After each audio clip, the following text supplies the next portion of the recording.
میرے مصطفیٰ کریم صلی اللہ تعالی علیہ وسلم کے صحابی حضور کے سامنے کھڑے ہیں، نسائی میں حدیث ہے، اور ان کے ساتھ نا ان کا چھوٹا سا بچہ ہے۔ تو حضور فرمانے لگے اس صحابی سے کہ بڑا پیار ہے تجھے بیٹے سے؟ اس نے کہا حضور بڑا ہی پیار ہے۔ کچھ دن گزرے تو صحابہ کرام فرماتے ہیں اس آدمی کا بیٹا انتقال کر گیا۔ میرے نبی پاک صلی اللہ علیہ وسلم اس کے پاس آئے، فرمایا تکلیف میں ہو؟ بول نہ سکا پر آنسو نکل آئے۔ یا رسول اللہ صلی اللہ تعالی علیہ وسلم میں بڑی تکلیف میں ہوں۔ تو حضور نے فرمایا کیا تو پسند کرتا ہے کہ جب تو جنت میں جائے تو جس دروازے سے بھی داخل ہونے لگے تیرا بیٹا سامنے کھڑا ہو اور تیرا انتظار کر رہا ہو، تیرا پتر سامنے کھڑا ہو؟ پسند کرتا ہے؟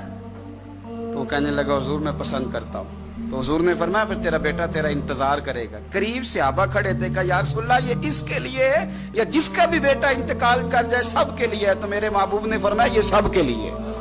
جس کا بھی بیٹا دنیا سے جائے گا وہ جنت میں پہلے اپنے ماں باپ کے انتظار کے لیے کھڑا ہوگا۔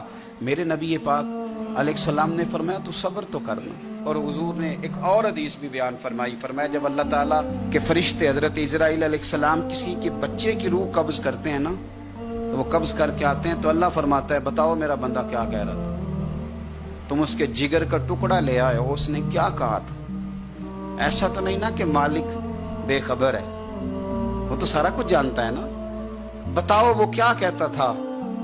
تو فرشتے عرض کرتے ہیں مالک وہ تیری رضا پہ راضی تھا، اس نے الحمدللہ کہا تھا۔ تو اللہ فرماتا ہے پھر جنت میں اس کے نام کا ایک محل بناؤ جس میں اسے بھی رکھوں گا اس کی اولاد کو بھی رکھوں گا۔